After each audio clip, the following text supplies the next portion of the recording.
میخوای مزه بازی کنی؟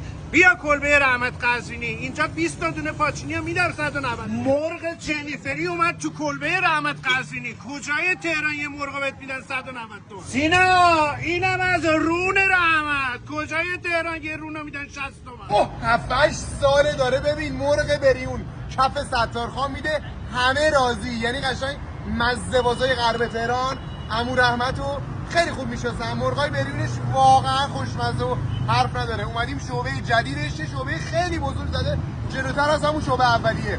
بعد از بنزین تو خیابون ستارخان به سمت نگین توحید دقیقاً نبش ستایش بریم بزنیم یه سینی 2 نفره و 4 نفره بریونی رو تو معرفی کنم. سینی 4 نفره واسط بزنم کیف کنی فقط. ببین این 800-900 گرم پاچینی داره، 2 تا رون برشته داره که از برشته اومدن ها. ببین رونا رو ببین، 2 تا نون باگت داره. آقا این یه سینی 4 نفره است، 800-900 گرم پاچینی داره، 2 تا رون برشته، یه پر سیب زمینی، دورچین و مخلفات.